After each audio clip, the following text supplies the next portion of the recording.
kalpa pathian mi mua chuan dam lai om lo chelai le de swal tin reng le ti dam ngai kan lo ni kal freedom na o kal freedom na chu om tin reng a tu a piang ta na ni leile van pui thiam lal ber lali swa en kola chwa inatin rem ti dam turin pan thwai ro mitel ke bai seng par ke le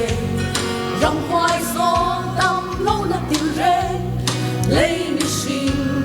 thiam thilin a pa lo su fin na le rem sia na tin re mga an bay don na po ti dam thei lo anei lo lali swa kal freedom na o kal freedom na chu om kin re a tu a piang ta na ni leile van pui thiam lal ber lali swa en kola chuan inatin reng ti dam turin pan thwai ro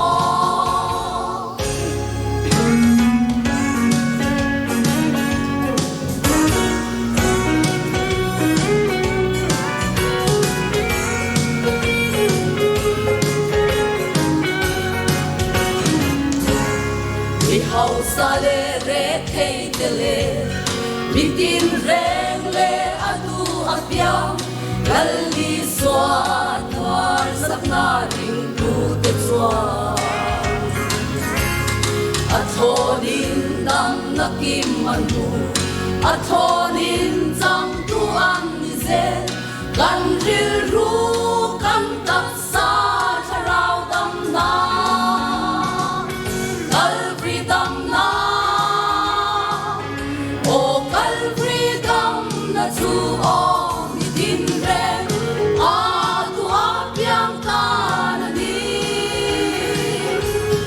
leile van pui thiam lal ber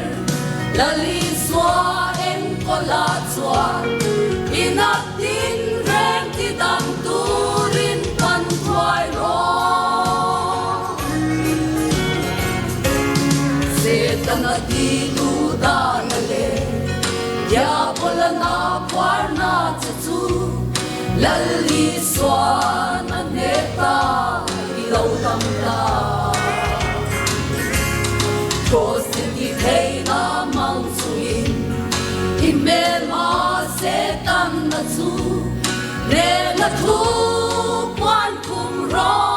quan se ro kal freedom na o kal free hospital o mi tin re a tu a piang ta na ni leile van na tor thiam ber lali swa en kola chuan inatin reng ti dam turin pan thwai ro kan vil ru